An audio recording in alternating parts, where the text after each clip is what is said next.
Okay, we want to discuss now the difference between the 2-wire and 3-wire control system and using the ladder diagram or relay schematic to actually show you. And we will also do a demonstration of how to turn this 3-wire control system into a wiring diagram for you to use when you are out there working in the field. Now, it's important that you understand, you know, all the elements of the control system. You have your ladder diagram here, and you're showing the rungs, and here are the rung numbers located here. You have your control devices, which the only control device we have in here is a float switch that's connected directly to a motor starter. I know it's a motor starter because the motor starter is connected to an overload contact. Again, the difference between a motor starter and a contactor is the overload contact.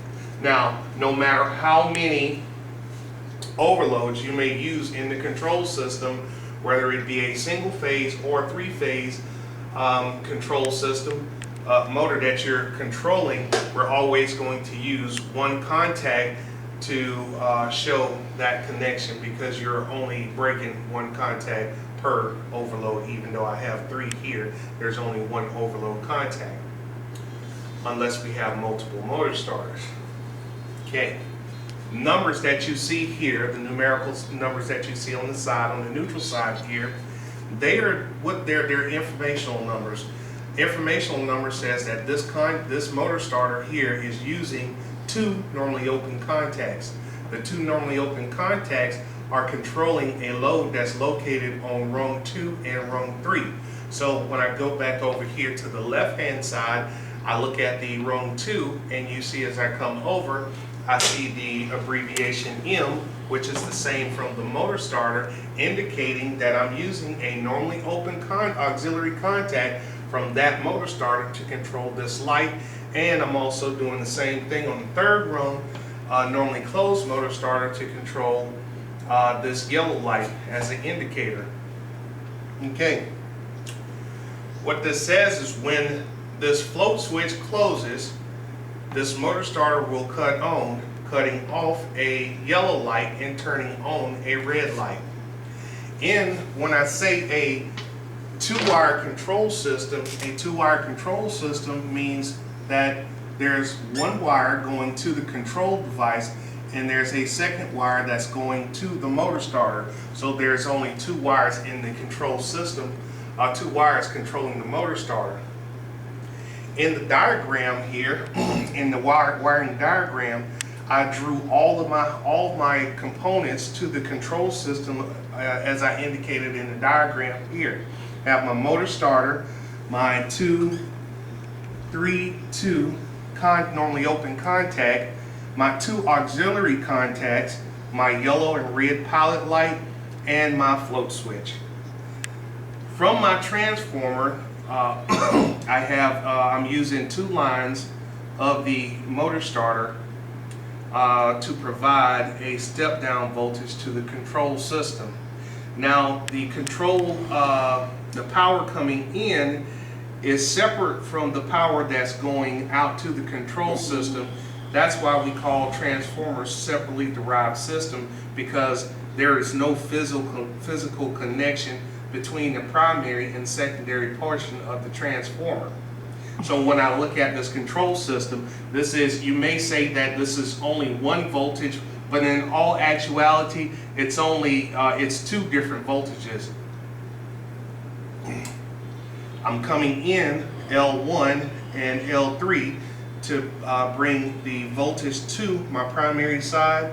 I want 120 volts off of the secondary side, and that's going to feed out to my control devices. X2, which I usually represent as my neutral, goes out and it goes and connect to all the loads in the system. Loads being, this motor starter is a load, the red light is a load, the yellow light is also a load too. So when I come off of L2, I have to connect to the motor starter normally closed contact, which needs to be indicated here. Leaving the contact, I go to the red light, then I go to the yellow light. On the hot side, I have to feed the float switch, like I did here, the normally closed contact and the normally open contact. The other sides of the contacts need to connect to what they're going to control. In the two wiring control system, I do not need the number 2 seal-in contact because the float switch is acting as a toggle switch. When the liquid level reaches to some high point, it will close, creating a path that will turn on the motor starter. And when that level lowers, it will cut the motor starter off. In the 3-wire control system, you have the same elements that you had in this ladder diagram that you had in the previous diagram, with the exception we're using a stop-start to switch to control the motor starter. In this system here, I have one wire, that's my hot wire going to the stop button. I have to have a second wire to feed hot the start button, and also the 3-2 contact.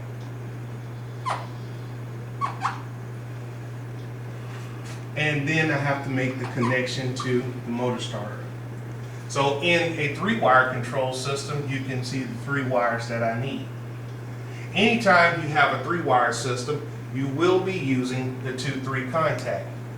Again, when I look at the left side, the right side of the ladder diagram, I see a 2, 3, a 4 with a line over it. Now, the difference here is there's a normally closed contact indicated in row 4 that's controlling the yellow light. So when this system starts up, the yellow light will be on. Now I'm going to take this and turn it into a wiring diagram. First thing I need to do is draw all of my control elements. Everything that I see in the ladder diagram, I put it on the paper. This time, I don't need the motor starter or the control transformer because I understand at this point how that's going to be wired up. First thing I want to do, I want to bring in my hot line, and I want to come off my hot to my start, then take that over to my number 2 contact. As I was taught by an instructor, we like to say this is the 2 to 2 to 2 connection because I need that seal in. Next thing I want to do is come off of the start and feed it over to the other side of the seal in contact.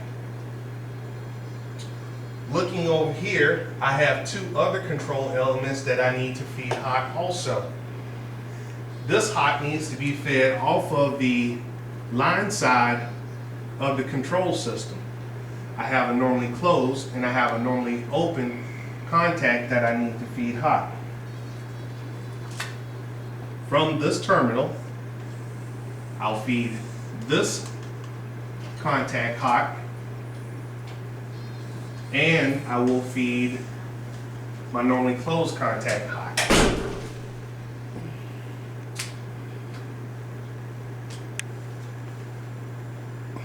Now to what they control. The yellow light is being controlled by the normally closed contact. The red light is being controlled by the normally open contact. Last but not least, now to draw in my neutral. The neutral goes to the load, never through a switch.